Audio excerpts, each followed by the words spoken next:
మనసు పెట్టి చెయ్యాలే కానీ వ్యవసాయం ఎంత లాభసాటిగా ఉంటుందో నిరూపించాడు హర్యానాకు చెందిన విద్యావంతుడైన ఓ రైతు. పీజీ చదివి ఉద్యోగం సంపాదించినా అతనికి సంతృప్తినివ్వలేదు. వ్యవసాయంపై మక్కువతో ఉద్యోగం వదిలేసి పొలం బాట పట్టాడు. చాలా మంది తప్పుపట్టినా లెక్క చేయకుండా పట్టుదలతో ముందుకెళ్లి వ్యవసాయంలో అద్భుత విజయాలు సాధించాడు. చిన్న నర్సరీగా ప్రారంభించిన తన ప్రస్థానాన్ని 14 ఎకరాలతో దేశంలోనే అతిపెద్ద నర్సరీ స్థాయికి విస్తరించుకున్నాడు.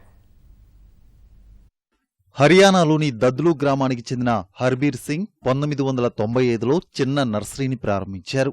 నర్సరీ నిర్వహణలో అనేక ఇబ్బందులు ఎదుర్కొన్న హర్బీర్ విజయవంతమైన నర్సరీల నుంచి అనేక పాఠాలు నేర్చుకున్నారు. తన మొక్కవోని కృషి ఫలితంగా కొద్ది కాలంలోనే నర్సరీ మంచి అభివృద్ధి సాధించింది. ఇక్కడ ఉత్పత్తి అయ్యే కూరగాయ మొక్కలు, ఇతర పంట మొక్కలను కొనేందుకు పశ్చిమ బంగాల్, ఉత్తరప్రదేశ్, హిమాచల్ ప్రదేశ్ రాష్ట్రాల రైతులు ఎగబడుతుంటారు.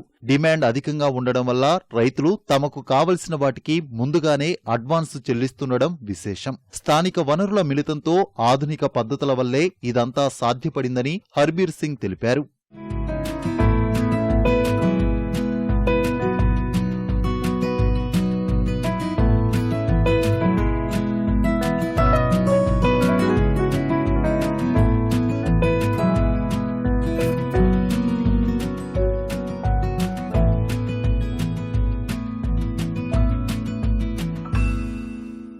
వందలాది మందికి ఉపాధి కల్పిస్తున్న హర్బీర్ సింగ్ నర్సరీ దేశ విదేశాలకు ఏటా 10 కోట్ల మొక్కల వరకు ఎగుమతి చేస్తోంది. తన నర్సరీని హర్బీర్ ప్రయోగశాలగా మార్చుకున్నారు. 3 నెలల వరకు నీటి అవసరం లేకుండా మనగలిగే ఓ కొత్త వంగడాన్ని సృష్టించారు. ఇలా తన నర్సరీలో ఉత్పత్తి చేసిన మొక్కలను రైతులకు తక్కువ ధరకు అందిస్తూ హర్బీర్ సింగ్ పలువురి మన్ననలు పొందుతున్నారు.